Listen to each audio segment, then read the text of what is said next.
तो हेलो बच्चों, आप सभी का मैं फिर से आपके अपने YouTube चैनल पर स्वागत करता हूं। तो दोस्तों, हम पढ़ रहे थे एसएससी, सीएचएसएल, एमटीएस, इसके अलावा Delhi police head constable ministerial, उसके लिए भी अगर आप कंप्लीट मैथ्स पढ़ना चाहते हैं तो दोस्तों आज ही अपने इस channel quick maths by S के सर के साथ जुड़ जाएंगे। तो दोस्तों मैं आपको बताता चलूँ कि अपनी आज क्लास लेक्चर नंबर 2 रहेगा परसेंटेज का। और दोस्तों एक मैंने परसेंटेज की बेसिक क्लास ले ली जिसमें मैंने बताया कि परसेंटेज होता क्या है, और पिछली क्लास दोस्तों छोटा सा आपको रिकैप बता देता हूँ कि परसेंटेज होता क्या है। उसको अपन भिन्न को फ्रैक्शन को कैसे परसेंटेज में कन्वर्ट करते हैं, कैसे परसेंटेज को फ्रैक्शन में कन्वर्ट करते हैं। इसके अलावा दोस्तों मैंने आपको पीछे वाली क्लास में क्या बताया था कि कुछ यूनिक परसेंटेज वैल्यूज है जो आपको फ्रैक्शन में मिलेगी। उनका जो दोस्तों परसेंटेज वैल्यू जो आपको फ्रैक्शन में मिलेगी परसेंटेज में, उनके फ्रैक्शन वैल्यू क्या हो सकती है। या दोस्तों जो परसेंटेज कुछ वैल्यूज है जैसे 12.5%, 8 से 1/3% या 9.09%, ये कुछ तो परसेंटेज वैल्यू है, इनकी जो भिन्न मान है वो भी दोस्तों मैंने बताया। तो दोस्तों अगर आपने वो पीछे वाली क्लास नहीं देखी तो ये क्लास देखने के तुरंत बाद वो क्लास भी आप देख लेंगे। और दोस्तों चलिए बात करते हैं अपन परसेंटेज बेसिक 2 की। लेकिन दोस्तों मैं फिर से बता दूं, जो अपनी ईमानदारी के साथ मैथ्स पढ़ना चाहता है वो आज इस चैनल के साथ जुड़ जाए, क्योंकि दोस्तों इस चैनल पर आपको मैं सीक्वेंस वाइज कंप्लीट मैथ्स पढ़ाने वाला हूं। तो दोस्तों बात करते हैं इसके लेक्चर नंबर 2 की। तो दोस्तों इसमें पहले मैं आपको एक कॉन्सेप्ट बता देता हूँ। दोस्तों वो हर परीक्षा में आ रहा है, क्योंकि दोस्तों उनमें बहुत सारे बच्चे रट के उठ जाए। दोस्तों अपने को रटना नहीं। दोस्तों मैं एक लिख रहा हूँ, देखिए दोस्तों आपने ऐसे बहुत सारे बार दोस्तों आपने ऐसे प्रश्न भी देखेंगे। पहले प्रश्न दोस्तों मैं आपको बाद में बताऊंगा। पहले दोस्तों कॉन्सेप्ट क्या है। प्रश्न ये है कि एक गृहिणी, दोस्तों आपने बहुत सारे जगह प्रश्न देख रखे होंगे और आपने रट भी रखे होंगे, लेकिन दोस्तों आपको समझना है कि देखिए जैसे मैं यहाँ लिख देता हूँ कि किसी वस्तु के मूल्य में X% की वृद्धि हो गई। ठीक है दोस्तों, प्रश्न को समझेगा। प्रश्न क्या है दोस्तों, पहले मैं आपको कॉन्सेप्ट बता देता हूं कि कोई वस्तु उसके मूल्य में X% की वृद्धि हो गई। ठीक है, अब एक गृहिणी को, एक दोस्तों गृहिणी मान लीजिए, कोई भी मान लीजिए जो खरीदता बेचता है। अब लिख देता हूं, एक गृहिणी को उसकी जो खपत है, मतलब जो जितना वो यूज करती है, जितनी वो चीनी 1 किलो 5 किलो की गृहिणी को खपत में कितनी कमी करे कि जिससे जो खर्चा ना हो दोस्तों, जिससे खर्च पर कोई फर्क ना पड़े, जिससे खर्च पर कोई फर्क न पड़े। दोस्तों आपने ऐसे प्रश्न बहुत किए होंगे और आपने बहुत सारे प्रश्न ऐसे रट भी रखे होंगे, लेकिन दोस्तों इस प्रश्न को समझिए। व्यवहारिकता भी क्या है कि इसमें सिस्टम ये कि आपका बजट फिक्स है। बजट का मतलब समझिए, अगर आप समझते हो कि हाँ मैं हर महीने 5 किलो चीनी खरीद रहा हूं, तो दोस्तों उसमें भाव की, जब दोस्तों आपको फिक्स है 5 किलो रोज चीनी खरीद, महीने की दोस्तों मान लीजिए आप 5 किलो चीनी खरीदते हो। अरे 5 किलो चीनी के आपके अगर 50 के हिसाब से करें तो 250 रुपए हो रहे हैं। 50 के हिसाब से 5 किलो चीनी के 250 रुपए हो गए। अब रुपए तो वही है दोस्तों, देखिए खपत में कितनी करेगी जिससे खर्च पर कोई प्रभाव नहीं पड़े। समझो तो वो रुपए तो अभी भी आपके पास क्या है, 250 ही है, लेकिन भाव 50 से 60 पहुंच गया, 50 रुपए से 60 रुपए किलो हो गया। अब दोस्तों होगा कि अगर आपके पास 250 ही रुपए है तो दोस्तों अब 250 रुपए में आप 5 किलो नहीं खरीद पाओगे। क्यों? क्योंकि भाव 50 का था तब आप 5 किलो फिर खरीद पा रहे, अभी भाव तो 60 का हो गया, तो आप दोस्तों वैसी कंडीशन में 5 किलो नहीं खरीद पाओगे। अगर आप 5 किलो खरीदना चाहते हो 60 के भाव से, तो आपके पास 300 रुपए होना चाहिए। वैसा भी सीन नहीं है, देखिए खर्च में कोई वृद्धि नहीं हो, रुपए भी आपके पास 250 है, भाव भी बढ़ गए। तो ऐसी कंडीशन में क्या करना पड़ेगा, जो गृहिणी 5 किलो चीनी खा रही है उसको कम करना पड़ेगा। जो वो खा रही है ना कि पहले एक महीने 5 किलो चीनी, अब उसको कम खाना पड़ेगा, क्योंकि उसके पास रुपए वही 250 है और भाव बढ़ गए हैं। अब दोस्तों आप दिमाग में लगा सकते हो, मैंने आपको एग्जांपल से बता दिया ना कि 50 के भाव से 5 किलो के 250, अब भाव हो गया 60 का, रुपए 250 ही है। तो दोस्तों जब आप 250 में 60 का भाग दोगे तो 5 किलो इसका दोस्तों उस गृहिणी को जो चीनी खा रही है, उपभोग कर रही है, कंज्यूम कर रही है, उसमें उसको कमी करनी पड़ेगी। तो कितनी कमी करे दोस्तों, इस परसेंटेज में चल रहा है। देखिए एक वस्तु के मूल्य में कितने के मूल्य में X% की वृद्धि होगी, एक गृहिणी को खपत में कितनी कमी करे जिससे खर्च पर कोई प्रभाव नहीं। दोस्तों इसका मतलब यही था जो मैंने एग्जांपल लेके बताया ना। अब दोस्तों आपको बताना है कि कितने परसेंट कमी, दोस्तों इसमें प्रश्न ये हो गया खपत में कितने प्रतिशत कमी करे, खपत कितने परसेंट कम करे कि उसका खर्च पर कोई प्रभाव न पड़े। तो दोस्तों इसका जो इस प्रकार का कोई भी प्रश्न हो, यहाँ चाहे वृद्धि हो, दोस्तों मैं वृद्धि के लिए बता दूंगा और कमी के लिए दोस्तों मैं बता रहा हूं ये दोनों में काम करेगा। दोस्तों अब यहां पर अगर भाव में वृद्धि हो रही है, बात समझिए, अगर यहां वृद्धि हो रही है, देखिए वृद्धि हो रही है, तो दोस्तों आपको पता है जब भाव में वृद्धि होगी तो आपका उपभोग कम होगा।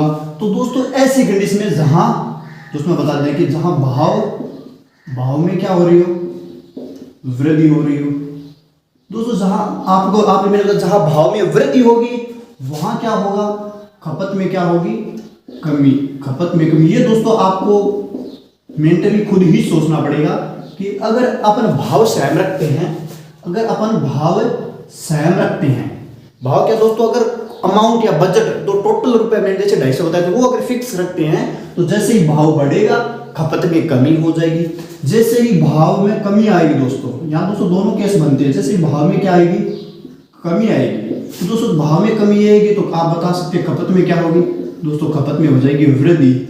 दोस्तों सेम बजट रुपए वही 250 वाला सीन ही है, अगर भाव बढ़ गए तो आपकी खपत में कमी आ जाएगी। अब दोस्तों मैं बताने वाला हूँ कि खपत में कितने परसेंट कमी आएगी अगर ये सीन हुआ तो। इसके अलावा दोस्तों अगर भाव में कमी आई तो खपत बढ़ेगी, वो भी दोस्तों बता दूंगा कि कितनी बढ़ेगी। तो दोस्तों इन प्रकार के प्रश्न जिनमें ये कमी या वृद्धि दोनों सीन बन रहे हैं। अब दोस्तों करना क्या है कि यहाँ भाव बढ़ रहे हैं, दोस्तों यहाँ भाव बढ़ रहे हैं, तो दोस्तों x% है ना, तो जब आपसे पूछा जाए कि भाव में इतने परसेंट वृद्धि होगी तो अगर उसके बजट पे कोई प्रभाव नहीं पड़े उसके लिए उसे खपत में कितने परसेंट कमी करनी पड़ेगी, तो दोस्तों जो दिया हुआ सवाल होगा उसको लिख देंगे ऊपर और जितना दिया हुआ उसको 100 में जोड़ देंगे गुणा 100। दोस्तों समझेगा, भाव में वृद्धि हुई है तो खपत में कमी होगी क्योंकि बजट से है।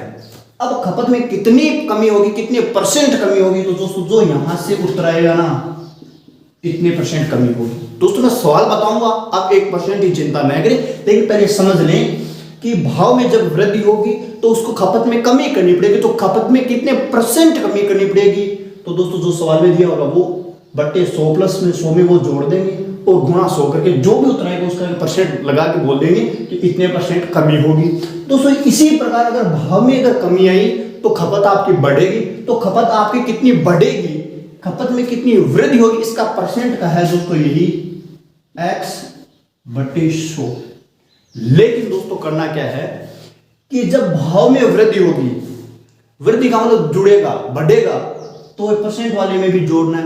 यहां भाव में कमी हो रही है, भाव घट रहा है, तो यहां से ये x घटा देना गुणा 100, ये आगे परसेंट का चिन्ह है। दोस्तों इस चीज समझेगा, जब भाव में वृद्धि होगी दोस्तों आप यहां से इसको प्लस माइनस को याद रख सकते हो आसानी से कि जब भाव में वृद्धि होगी तो मतलब बढ़ा है, भाव बढ़ा है तो यहां पर अपने को बढ़ाना है, 100 प्लस x करना है। अब यहां भाव में कमी हुई है तो यहां पर भी अपने को x को माइनस करना है, इसको कम करना है। दोस्तों समझे होंगे कि प्लस माइनस का चिन्ह इसमें आपको याद रखना था। तो अगर भाव में वृद्धि होगी तो नीचे वृद्धि कर देंगे, वृद्धि का मतलब उनको जोड़ देंगे, अगर भाव में कमी होगी तो इसको कम कर देंगे, कम करने का मतलब दोस्तों 100 में से घटा देंगे। तो दोस्तों ये था कॉन्सेप्ट। दोस्तों ऐसा नहीं है कि मैं आपको कॉन्सेप्ट बता के छोड़ दूंगा, नहीं दोस्तों, मैं इस पर आपको 1 या 2 प्रश्न जरूर करवाऊंगा जिससे आप इन प्रकार के प्रश्नों को समझ जाए। अब दोस्तों जो भाई पहले पढ़े वो सोच रहे होंगे कि ये तो मैं आता है, तो दोस्तों मैं इसके अलावा और भी बहुत बताऊंगा, क्योंकि बहुत बार होगा क्या कि ये तो इतनी वृद्धि होगी लेकिन वह गृहिणी खपत में भी कितनी वृद्धि करेगी, उसके खर्चे पर सिर्फ 2%, 5%, वो प्रश्न भी दोस्तों आजकल एग्जाम में पूछे जा रहे हैं।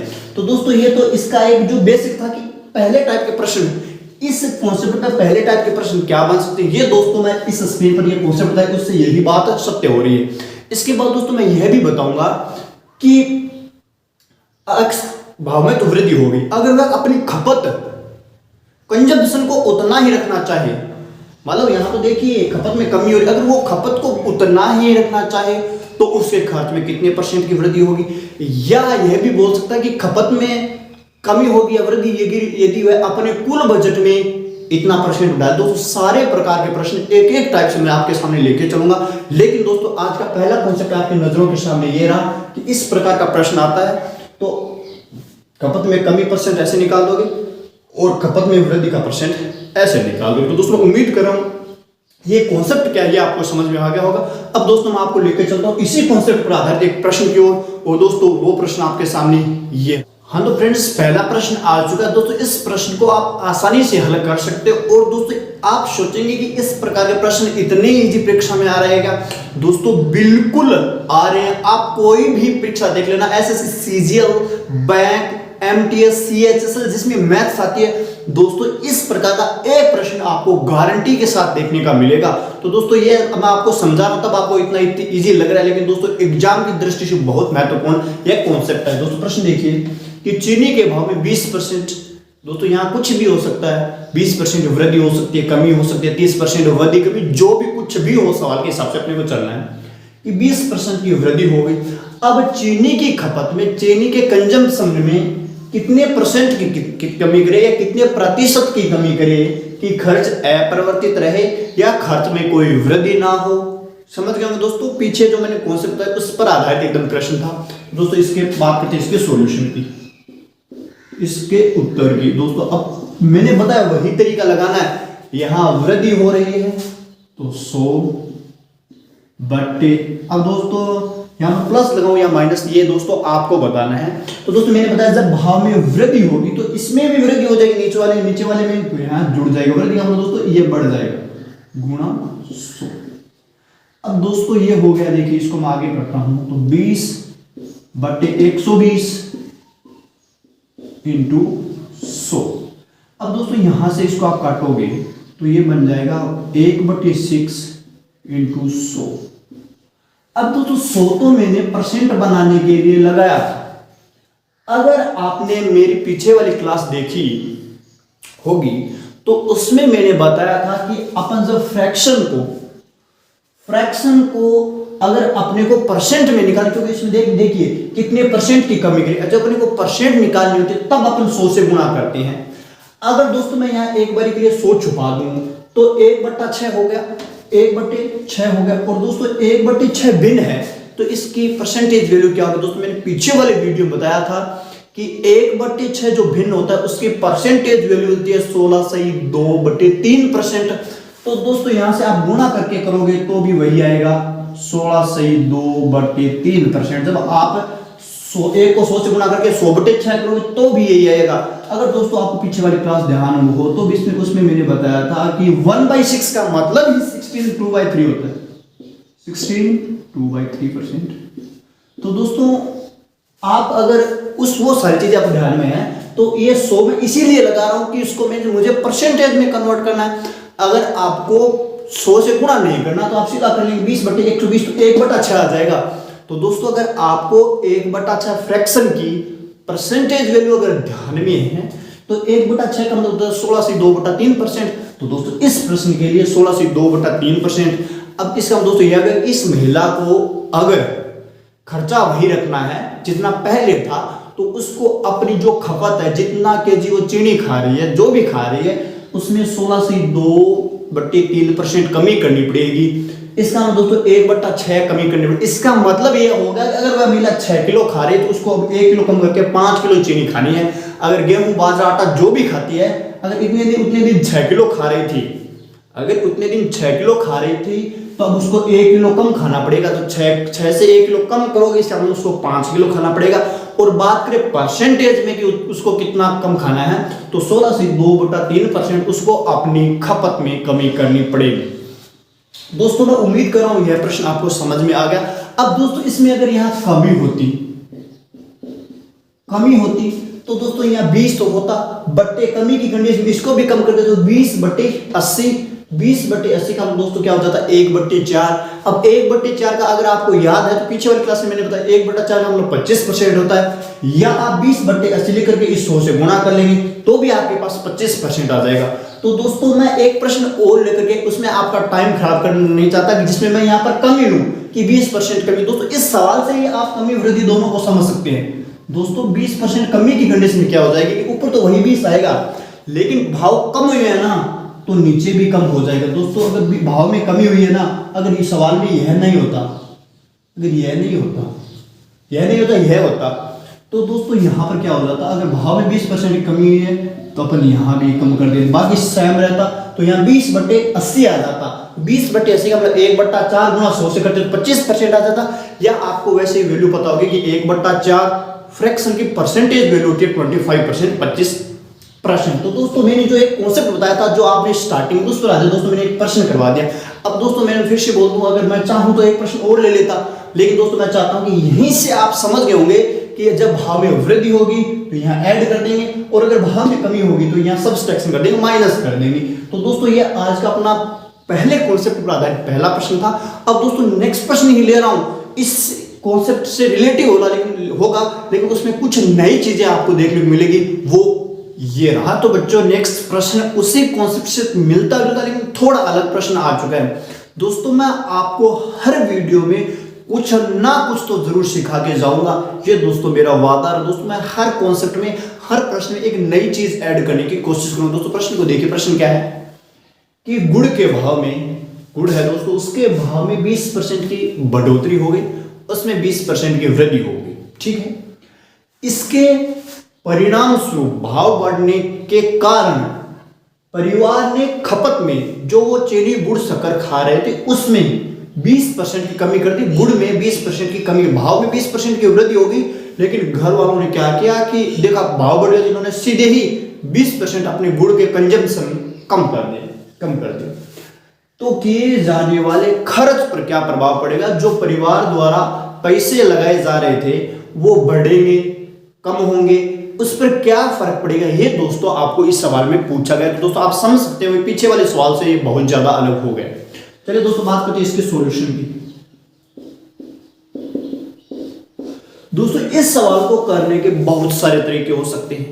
कैसे? मैं एक दोस्तों एग्जांपल मान, इसमें दोस्तों कुछ नहीं दिया, तो मैं मान लेता हूं भाव और खपत। दोस्तों मैं एक और तरीका है वो भी बताऊंगा जिसमें आपको सिर्फ और सिर्फ एक ही लाइन में उत्तर मिल जाएगा। लेकिन दोस्तों पहले है क्या सवाल, उसको समझे।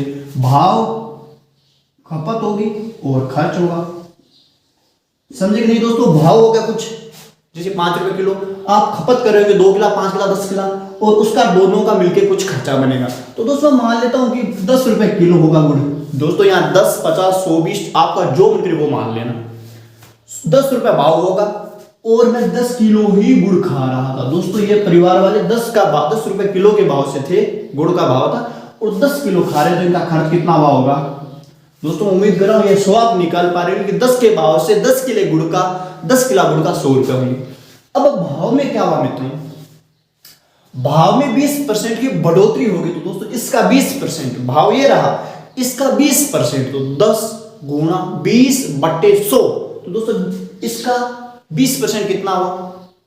10 का 20%, दोस्तों 10 का 10% 1, तो 10 का 20% 2। दोस्तों आप आराम से निकाल सकते हो कि 10 का 20% हो गया 2 रुपए। तो भाव में 2 रुपए की वृद्धि हुई है, पहले 10 था तो 2 की वृद्धि के बाद भाव क्या हो जाएगा? 12 का हो जाएगा, नहीं हो जाएगा? फिर जो उनका उपभोग था, कंजम्पशन, ये 10 किलो था, इसमें इन्होंने 20% की कमी कर दी। तो दोस्तों वही बात, 10 का 20% 2 रुपए हो गया, सो दोस्तों 2 किलो हो गया। अगर यहाँ रुपए होता रुपए, अब यहाँ दोस्तों 10 किलो है, तो इसका 20% 2 किलो, तो वो 2 किलो की कमी की है। देखिए खपत में दोस्तों कमी कर रहा है। अब दोस्तों यहाँ खपत में वृद्धि भी कर सकता था, लेकिन बोला खपत में 20% की कमी कर रहा है, तो दोस्तों इसका 20% हो गया 2, तो इसमें 2 की कमी, तो वो अब 8 किलो खा रही है। 12 के बाद से 8 किलो के कितने रुपए हो गए दोस्तों? 96 रुपए। दोस्तों ये तो था पहले खर्च, ये तो था सारा मामला पहले का, और ये है बाद का। पहले वो 100 रुपए खर्च कर रहे थे, अब वो 96 रुपए खर्च कर रहे हैं। तो इन्होंने ये पूछा है कि किए जाने वाले खर्च पर क्या प्रभाव पड़ेगा।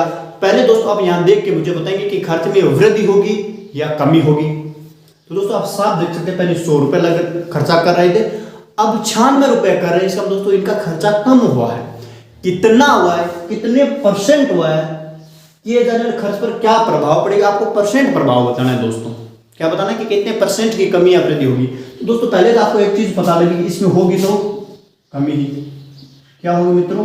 कमी होगी। अब कमी कितने परसेंट होगी यह जानना बहुत जरूरी है, और बहुत सारे भाई इससे आसानी से निकाल लेंगे कि 100 रुपए पहले खर्च कर रहे थे, अभी 96 रुपए खर्च कर रहे हैं, तो 4 रुपए कम हुए। 4 रुपए कम हुए, वो हुए 100 से कम हुए 4 रुपए। तो 100 से जब 4 कम, तो 100 से जितना भी, जब इसीलिए मैंने 100 बनाया था ताकि, लेकिन दोस्तों आप समझेंगे कि कमी परसेंट कितनी हुई है। तो पहले देख लें कि कितने रुपए की कमी हुई है। अपने को कमी परसेंट निकालनी है कि कितने परसेंट उनके खर्च में कमी होगी। तो पहले निकालने की कितने रुपए की कमी होगी, 4 रुपए की होगी। बट्टे में दोस्तों जब भी इस प्रकार के सवाल आए तो उनमें बट्टे में लिखना है कि पहले कितना खर्च कर रहे थे। खर्च में कमी या वृद्धि दोनों ही निकालनी हो तो अगर दोस्तों यहाँ 120 हो जाता तो मैं यहाँ 20 लिख देता, लेकिन दोस्तों नीचे क्या है, नीचे पहले वाला रेट ही आता, वो 100 है।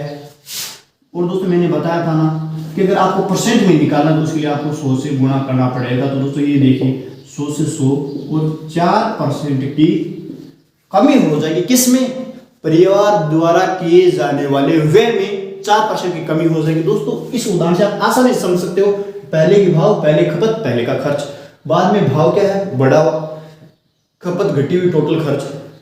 अब देख दोस्तों 100 रुपए से कम होकर के अभी आपके 96 रुपए खर्च हो रहे हैं, तो 4 रुपए बच गए ना, खर्च में 4 रुपए की कमी है, तो 4 बट्टे पहले का खर्च 100 गुणा 100, तो 4% की कमी। एक तो दोस्तों तरीका यह था। इसके अलावा दोस्तों एक और तरीका है जो बहुत जगह यूज होता है और आगे आने वाले बहुत सारे कॉन्सेप्ट होंगे जिसमें वह इस्तेमाल किया जाएगा, वो दोस्तों बता दें। उसके लिए दोस्तों ज्यादा जगह की जरूरत नहीं पड़ेगी दोस्तों, उसके लिए तो इतनी जगह ही काफी है। दोस्तों देखिए सवाल में क्या बोला है कि भाव में 10% की वृद्धि हुई है और खपत में 20% की कमी हो गई, तो उनके खर्च पर क्या फर्क पड़ेगा। तो उसके लिए दोस्तों एक ही रामबाण तरीका है कि जो भी दोनों लिखे होंगे, ये वृद्धि हुई है तो वृद्धि का मतलब होता है दोस्तों +20। फिर दोस्तों क्या हुई है, कमी। अब दोस्तों एक फॉर्मूला है दोस्तों, पहले मैं आपको इसमें एक छोटा फॉर्मूला लिख के बता देता हूँ इसमें होता क्या है, जो मैं दूसरा तरीका बता रहा हूँ उसमें कि यहाँ वृद्धि हो रही है। तो इसका दोस्तों फॉर्मूला है कि x y प्लस XY बटे 100। दोस्तों इस पहले फॉर्मूले को समझे कि x का मतलब होता है कि पहले वृद्धि हुई या कमी, अगर वृद्धि हुई तो +x, अगर कमी हुई तो -x। फिर y में दूसरी वाली कमी हुई है तो -y, अदरवाइज +y, प्लस का चिन्ह, x और y दोनों प्लस के हैं तो ये प्लस का रह जाएगा। इसमें यह तो प्लस है, यह कमी होगी नेगेटिव, तो प्लस माइनस जब गुणा होंगे तो ये माइनस बदल जाएगा बट्टे में। इसको अब दोस्तों इसको लगाइए, पहले वृद्धि है तो +20, फिर 20% की कमी तो -20, फिर दोस्तों यहां पर मैं माइनस कर रहा हूं और 20 गुणा 20 दोस्तों इस चीज को आप समझेंगे। दोस्तों ये 100 तो ऐसे, अब मैंने यहां माइनस क्यों किया दोस्तों, यहां पर हिसाब से तो प्लस है, लेकिन दोस्तों मैं आपको देखिए करके बताता हूं, यहां तो प्लस था, लेकिन दोस्तों यह वाला जो है ना 20, जो पीछे वाला 20, जो ये कमी है ये नेगेटिव है, इसकी वजह से ये जो माइनस वाला चिन्ह है ना, इसको मैंने पहले से ही बाहर निकाल के यहाँ पर नेगेटिव लगा दिया। फिर दोस्तों देखिए प्लस, ये तो दोनों आपस में 0 हो जाएंगे। फिर दोस्तों देखिए 0 से 0, 0 से 0, यहाँ से देखिए -4% आ रहा है। तो दोस्तों ध्यान रखना, माइनस चिन्ह का मतलब यही है कि उनके उपभोग में कमी होगी और कितनी होगी, वो होगी 4%। दोस्तों यहाँ माइनस की मतलब यही है, माइनस से यहाँ यही वैल्यू है, इसकी मूल्य है कि यहाँ पर कमी होगी, इसीलिए माइनस दिखा रहा है, माइनस कमी को दिखा रहा है 4%, ये वाला 4% है। लेकिन दोस्तों इस प्रकार के प्रश्नों में अब दोस्तों यहाँ पर अगर वृद्धि भी हो जाती है, दोस्तों ध्यान के लिए, अगर यहाँ 20% की वृद्धि हो जाती तो इनके खर्च में कितनी वृद्धि होती, +20 +20 +20 गुना 20, तो 20 और 20 40, और यहाँ पर 4 प्लस क्या होते, तो वैसी कंडीशन में 44% की वृद्धि हो जाती। दोस्तों यह फॉर्मूला बहुत शानदार है और आने वाले बहुत सारे प्रश्नों में इसका यूज होगा। तो दोस्तों आप ध्यान रखें कि x + y + xy divide by 100, देखिए आपके सामने लिखा हुआ, प्लस वृद्धि का मतलब प्लस होता है और कमी का मतलब होता है माइनस। ये दोस्तों इस चीज में आपको ध्यान में, कहीं भी कमी होगी तो वहां माइनस किया जाएगा, अगर वृद्धि होगी तो वहां प्लस हो जाएगा। दोस्तों देखिए -4%, दोस्तों यहीं से देखिए 4% की कमी आ रही थी और ये -4% कमी को ही दर्शाता है। माइनस का मतलब होता है यहाँ पर कमी और 4% का मतलब इसमें 4% की होगी कमी या वृद्धि, उसके लिए माइनस कमी को दर्शाएगा, अगर यहीं पर प्लस के बच जाते तो वो वृद्धि को दर्शाती। तो दोस्तों ये था आज की अपनी क्लास का प्रश्न नंबर 2। दोस्तों मैं उम्मीद करूं इसमें आप सारी चीजें समझ पाए होंगे। दोस्तों मैंने पहले यह ट्रिक बताया जिससे आप बेसिक से कर सकते हो, आराम से, कोई दिक्कत नहीं है। ये भी दोस्तों जब आप यह याद नहीं रहेगा, ये आप कुछ भी मान लेना 100 रुपए का भाव, 100 किलो 100 रुपए के भाव से करोगे 10,000 रुपए हो जाएगी। वैसे दोस्तों आप 100, 50, 20, 100 कुछ भी मान सकते, लेकिन वह मानना जो कैलकुलेशन करने में इजी हो। इसलिए दोस्तों मैंने यह मान दिया। तो इसमें कमी परसेंट होगी, कमी बटे पुराना खर्च 100 गुणा 100, ताकि परसेंट वैल्यू निकल सके, तो 4%। तो दोस्तों मैं उम्मीद कर रहा हूँ आज का कॉन्सेप्ट और उस पर आधारित जो मैंने प्रश्न बताए वो आपको समझ में आ गए होंगे। तो दोस्तों मैं फिर से बता दूं, अगर आप कंप्लीट मैथ्स पढ़ना चाहते हैं तो दोस्तों आज ही इस channel quick maths by S के सर के साथ जुड़ जाएंगे। दोस्तों इसके अलावा मैं इस चैनल के माध्यम से आपको जो भर्तियां आएगी उनके बारे में सबसे पहले अपडेट दूंगा, सबसे सटीक, क्योंकि दोस्तों किसी भी प्रकार की भ्रामक न्यूज इस चैनल पर आपको नहीं बताई जाएगी। तो दोस्तों आज की क्लास देखने के लिए धन्यवाद। दोस्तों जय हिंद जय भारत। दोस्तों मैं फिर से कहूंगा कि अगर आप कंप्लीट मैथ्स पढ़ना चाहते हैं तो इस चैनल को आज ही सब्सक्राइब कर लेंगे। जय हिंद जय भारत।